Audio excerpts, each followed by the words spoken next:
Faking your own death is one of the classic staples of the mystery genre, and let's face it, this one never disappoints. If you want to write a faked murder plot, and don't we all?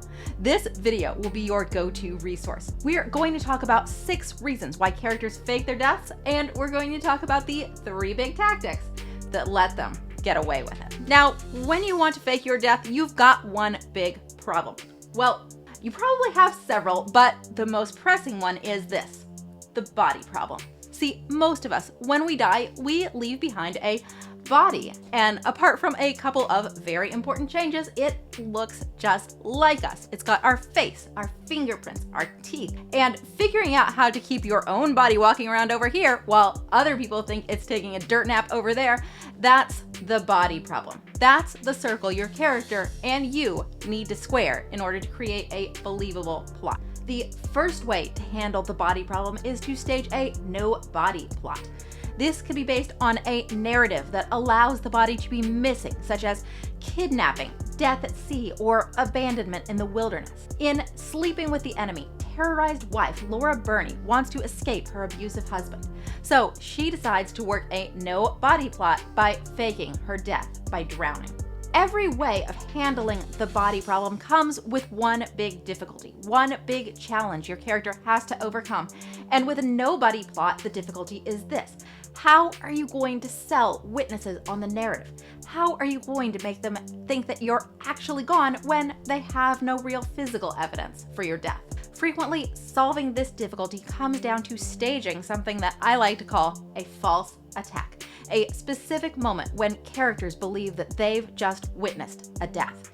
In Sleeping with the Enemy, that comes when Laura's husband is swept overboard and he recovers, only to realize she's no longer on the boat. Another way to sell a no-body narrative is to use not a whole body, but a little bitty bit of body. In Harry Potter and the Goblet of Fire, we learn that Voldemort's toady, Peter Pettigrew, used this tactic, leaving behind a single finger at the site of his supposed death due to a magical explosion. This is the other kind of narrative that works for a no-body plot. Narratives that allow the body to be obliterated, such as death by fire, explosion, or ingestion by wild animals. That's the narrative used by Joseph's brothers in the book of Genesis. And like Peter Pettigrew, they used body material, in this case blood, to help their narrative stick. This story shows us another reason to fake not your own death, but someone else's, to prevent anyone from searching for the person who you've imprisoned, driven off, or otherwise removed from his community. It happened in the time of the patriarchs, and it happened in the 24th century to Lieutenant Commander Data of the Starship Enterprise, when Data is kidnapped by a collector who fakes his death using what is probably my favorite no-body method: death by explosion. The next way to handle the body problem is to use a body, someone else's body. If the villain can get his hands on a body, either by stealing it from a morgue or maybe by killing some poor John Doe who happens his way, well, he may be able to sell witnesses on the idea that this body is actually his own. The big difficulty with other body plots is trying to make the body that you've got match up with the body that you've got, the body that's yours, that's actually yours. Most characters do this by maiming the other body in a fire or other destructive event, like in Red Dragon, where our villain, Francis Dollarhide, fakes his death so that he can escape prosecution. Another tactic villains can use to try and make their other body plot work is to try and make their own medical documentation match up with the info on the body, like in an episode of Remington Steele called Steele Sweet on You.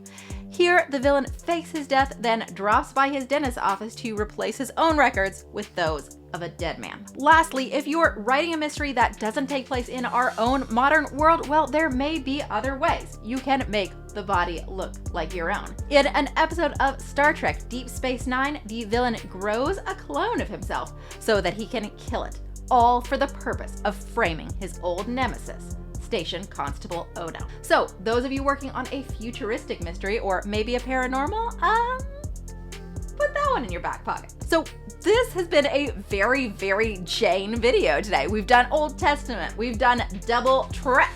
Well, if you're having as much fun as I am, jam the like button, and then I I really can't see any way of wrapping this up without hitting just a little bit more Remington Steele. So let's look at an episode that will have us talking about the last group of tactics for faking your own death.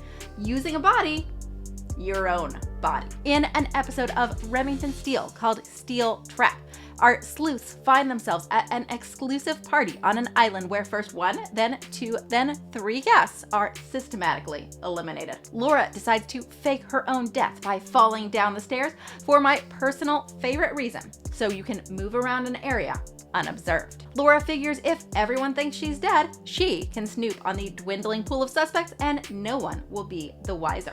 Okay, what's the major difficulty when creating an own body plot?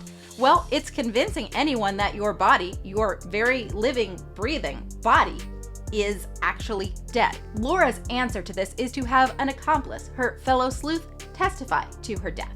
This tactic works best when the witness can be a doctor, an ME, someone with a little professional credibility. But in a pinch, and especially when the plot is moving along at a pretty good clip, any accomplice will do. But here's the rub in Steel Trap. The villain has the same idea.